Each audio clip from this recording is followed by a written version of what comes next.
guys. Hello. Oh, hi. How are you? My name is Shawna, and I run an online sex shop called sexshoppa.ie. And very much like Caroline, when Pat Kenny needs to call a sex person to be on his show, it's usually one of us, or like someone from the Iona Institute. But yeah, I get called in for like media stuff all the time, and I really love this part of my job because it means that I get to go on national like radio and television and talk about sex toys, and it's fabulous. And one of the questions that I get asked, despite the fact that I've been doing my job for 6 years, is what's a lovely girl like you doing running a sex shop? What's a lovely girl like you doing running a sex shop? And I do like have my set prescribed answer that I usually give like before the watershed. But basically what it boils down to is I cannot stand shitty sex shops, which is fun to say 10 times fast. Because I don't understand who lied to these people when they were setting up their retail spaces and told them that there was nothing sexier, nothing hotter than track fluorescent lighting and like countertops full of out-of-date poppers and like really gross sticky like carpeting that you would find in like a repossessed nightclub.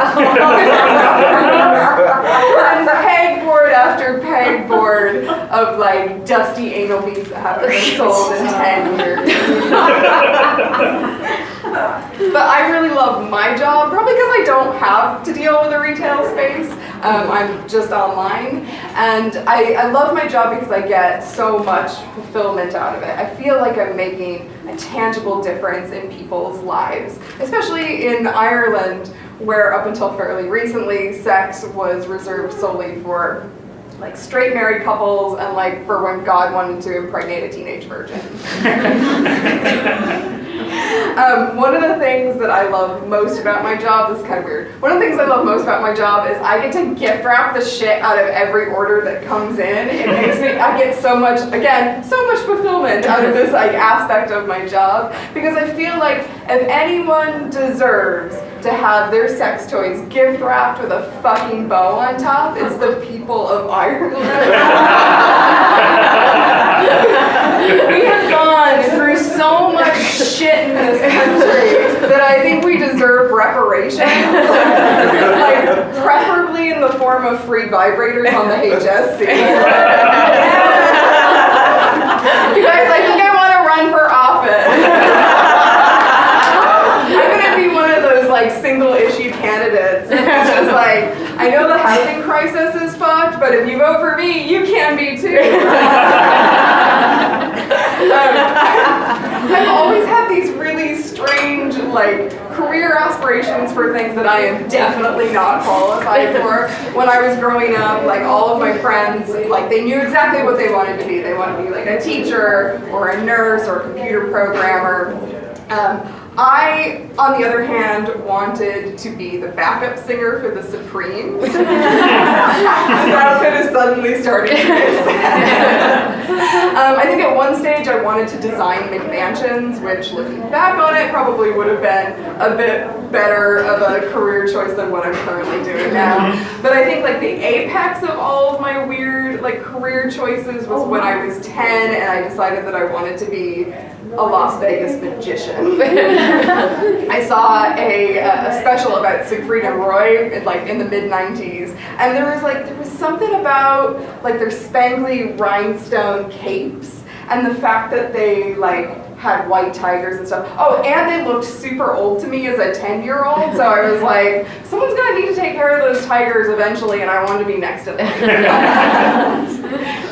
I don't know, I think my sister, like, she had more like kind of reasonable career expectations. Like I think she really wanted to be like a church minister, like the opposite of me. She recently celebrated 4 years of being cancer-free. Cheer for that!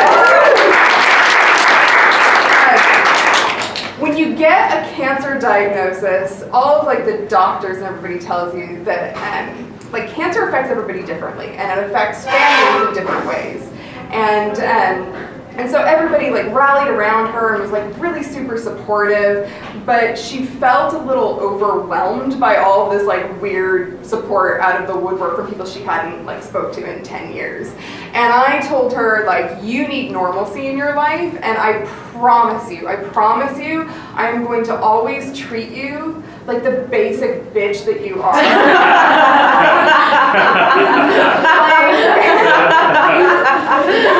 Like, I know you just had a double mastectomy, but the real tragedy here is whenever I come over to visit, the only thing you have in your fridge is low-fat cottage cheese and heirloom tomatoes.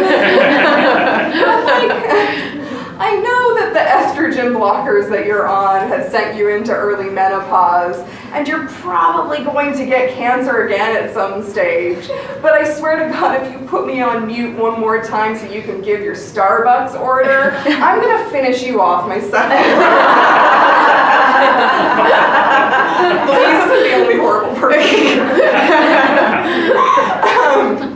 I'm only saying this out of jealousy because she is like clearly the better sister, and I am very much the disappointment of the family. On the one hand, she is gorgeous and a cancer survivor, and like she has a stable career, and this year she's married a guy who works in finance.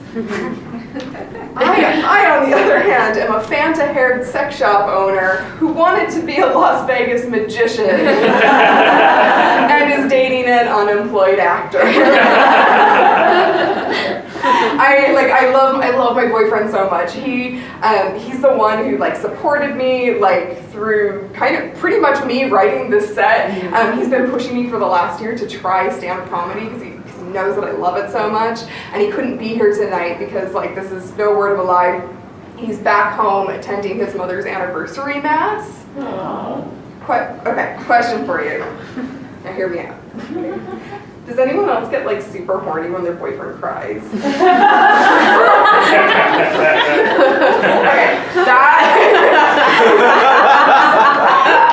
feel like that requires a little bit of explanation. The last thing that I just said. Okay. My boyfriend's a big like movie crier. He will cry at any movie.